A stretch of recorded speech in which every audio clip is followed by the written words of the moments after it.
of the things that you can do in SketchUp is go ahead and then save out different scenes and have easy access to them.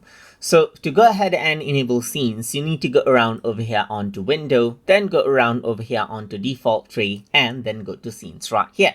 So once you go ahead right here, you can see the scenes right here just like this. So you can click on the plus button to go ahead and create a scene, and this is the style that you have right here, just like this. So let's just go around over here onto other view right here, just like this. And over here, what I'm going to do now is I'm going to go ahead and enable shadows and fog as well. Let's say, for example, right here, just like this.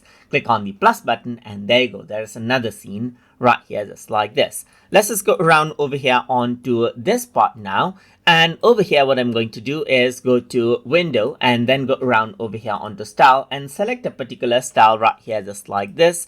And go ahead and turn off the shadows. Let's say, for example, right here, let's just go ahead and turn on the shadows, turn off the fog right here, just like this. So now I can go ahead and add this as another scene right here. So now I can also go ahead and rename out the scene right here as I want. And then I'm going to go around and say front right here, just like this. So I'm just going to go around over here and rename this out as back, let's say, for example. And I'm going to go ahead and rename this out as side right here, just like this. And you can even go ahead and choose which properties that you want to include in the scene, including camera location, like visible tags and so forth, as you can see right here. So now if I were to go ahead and double click, you can see that the camera actually pans to that particular area, and the setting right here changes out as well. Click on the scene to back right here. Let's say, for example, so let's just go ahead and rename this out to only back right here. So you can see that the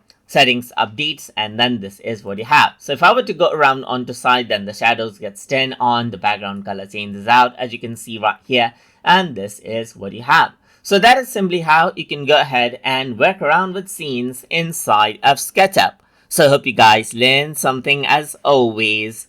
And as always, please like, comment, share, and subscribe.